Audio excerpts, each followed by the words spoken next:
Praise the lord. దేవుని పరిశుద్ధ నామమునకు మహిమ కలుగును గాక. మహాగణుడును మహోన్నతుడనైన యేసుక్రీస్తు ప్రశస్తమైన నామంలో ఉదయకాలం కృపా వాగ్దానం అనే కార్యక్రమానికి మిమ్మల్ని ప్రేమతో ఆహ్వానిస్తున్నాం. బాగున్నారా? దేవుని యొక్క కృప ద్వారా దేవుడు మరొక దినాన్ని మనకి ఇచ్చారు. ఈ దినం దేవుడు మనతో మాట్లాడడానికి, ఆయన వాక్కులను మనకు బయలుపరచడానికి, ఆయన మాటలను మనకు మరొక్కసారి జ్ఞాపకం చేయడానికి దేవుడిచ్చిన ఈ చక్కటి సమయాన్ని బట్టి సమస్త మహిమ ఘనత ప్రభావములు ఆయనకి మాత్రమే చెందునుగాక. ఈరోజు దేవుడు మనకిస్తున్న వాగ్దానం జ్ఞాపకం చేసుకుందాం. పరిశుద్ధ గ్రంథం నుంచి యెషయా గ్రంథం 55వ అధ్యాయము 3వ వచనం. చెవియొగ్గి నా యుద్ధకు రండి, మీరు వినిని ఎడల మీరు బ్రతుకుదురు. నేను మీతో నిత్య నిబంధన చేసేదను, దావీదునకు చూపిన శాశ్వత కృపను మీకు చూపుదును. ఈరోజు దేవుడు మనకిచ్చే వాగ్దానం, దావీదునకు చూపిన శాశ్వత కృప మీకు చూపుదును. దేవుడు మనకు శాశ్వతమైన కృపనిస్తానన్నాడు. కృప అనగా అర్హత లేని వారికి అర్హత కలిగించేదే కృప. కృప కన్నా దేవుడిచ్చే విలువైనది ఏంటో తెలుసా? శాశ్వతమైన కృప.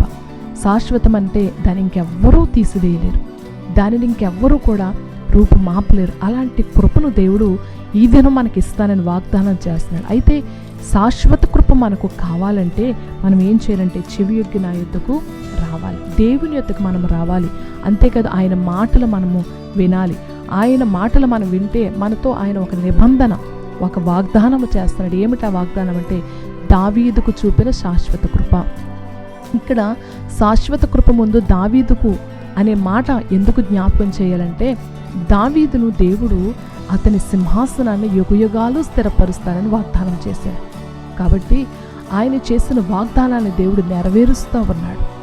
దావీదు ఎలాంటి వాడంటే చిన్నవాడు, సామాన్యుడు, గొర్రెల కాపరి, అందరి చేత వెలివేయబడినవాడు. అన్నల చేత, తల్లిదండ్రుల చేత, తన ఇంటి అందరి చేత వెలివేయబడి అరణ్యాల్లో ఉంటూ కేవలం దేవునితో మాత్రమే గడిపినటువంటి దావీదును, ఎప్పుడూ దేవునితో సహవాసం చేసే దావీదును దేవుడు ఏం చేశాడంటే ఒక సింహాసనానికి అధిపతిగా చేశాడు.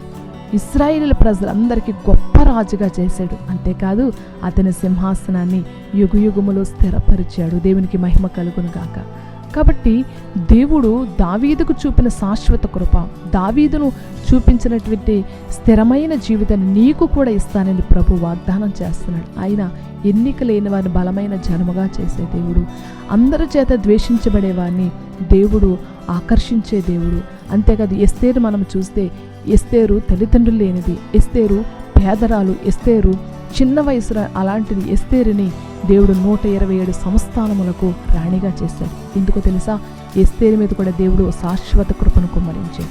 ఈ దినం దేవుని యొక్క శాశ్వత కృపను నువ్వు పొందుకుంటే నీ జీవితాన్ని దేవుడు హెచ్చేస్తాడు. నీ కుటుంబాన్ని దేవుడు అంచెలంచెలుగా ఆశీర్వదిస్తాడు. నువ్వే పరిస్థితిలో ఉన్నా, ఎలాంటి ఇరికి ఇబ్బందులో ఉన్నా, ఎలాంటి అస్వస్థతతో ఉన్నా, నీవు ఈ దినం వాగ్దానాన్ని నమ్మి, ప్రభా దావీదుకు శాశ్వత కృప చూపావు కదా, నాకు కూడా శాశ్వత కృప ఇవ్వండి. దావీదు సింహాసనాన్ని స్థిరపరిచావు కదా, నా యొక్క కుటుంబాన్ని కూడా స్థిరపరచండి అని ఈ యొక్క వాగ్దానాన్ని ఎత్తిపెట్టి నమ్మి ఒకటికి అనేక సార్లు మీరు వినండి. ఈ వాగ్దానాన్ని ఎత్తిపెట్టి ప్రార్థన చేయండి. ఈ వాగ్దానం అనేక మందికి షేర్ చేయండి. మీ స్నేహితులకి, మీ బంధువులకు అనేక మందికి మన ఛానల్ పరిచయం చేయండి. దేవుడు శాశ్వతమైన కృపను మీకు ఇస్తాడు. మీ కుటుంబాల్లో ఉన్న ఆర్థిక ఇబ్బందులను, అస్వస్థతను దేవుడు తొలగిస్తాడు. మీ బిడ్డల జీవితాలను ఉన్నతమైన స్థితిలో పెడతాడు.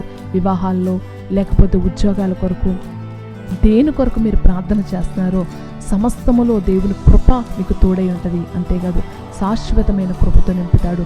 అటువంటి కృప కొరకు ప్రార్థన చేద్దాం. దయగలిగిన దేవా, కృప కలిగిన తండ్రి, ఇదిగో మీరు మాతో మాట్లాడుతున్నారు. చెవియొగ్గి నా మాట మీరు వింటే దావీదుకు చూపిన శాశ్వత కృప మీకు చూపిస్తా అన్నారు ప్రభా. ఇదిగో ఈ వాగ్దానం ఎందరైతే వింటున్నారు, ఈ వాగ్దానం ఎందరైతే నమ్ముతున్నారు, ఎందరైతే ఈ వాగ్దానం అనేక మందికి షేర్ చేస్తున్నారో ప్రభా, వారి మీద నీ శాశ్వత కృపను మీరు కుమ్మరించండి. వారి కుటుంబాన్ని, వారి బిడ్డల మీరు అంచెలంచెలుగా ఆశీర్వదించండి ప్రభా. వారి జీవితాలు కట్టి నీ నామ మహిమార్థమై ప్రజలను వాడుకొనమని యేసయ్య నామములో ప్రార్థించి వేడుకుంటున్నాను.